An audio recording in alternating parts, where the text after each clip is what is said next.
The first step in this project is going to be to complete your background. Now I'm going to use an 8 pan watercolor set from Prang. You could also do this with acrylic paints that are really watered down, or even gouache that's really watered down.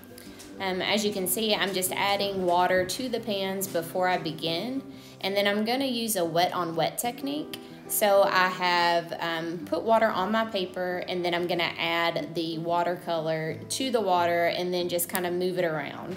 So I want it to be pretty fluid, so it will all kind of blend well together and create a very flowy and organic background. Another thing that you want to consider when you are doing this is what you want your foreground colors to be. So this doesn't have to be a realistic portrait, especially with the colors. It's meant to be expressive and colorful and vibrant.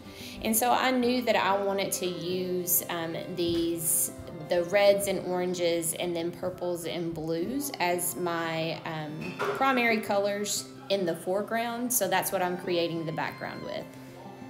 Make sure that whenever you are creating a wash like this, when you're using the wet on wet technique, that your paper is wet enough so it can move the paint around, but not so wet that the paint is like pulling up on top of the paper.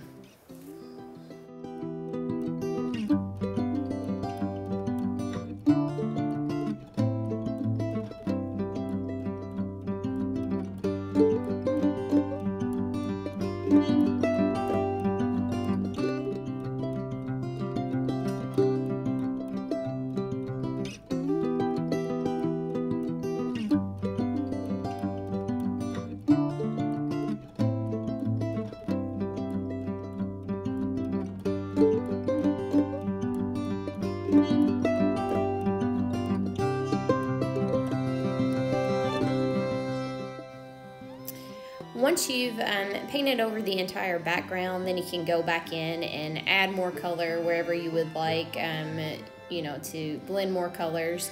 If you get paint on your paper and you don't necessarily like it, then you can lift it with a paper towel or a towel, whatever you have handy. Once you're finished with the watercolor background, then you need to let that dry thoroughly before you go on to the next step. You can use a blow dryer on a very low setting to dry your paper so you can move on.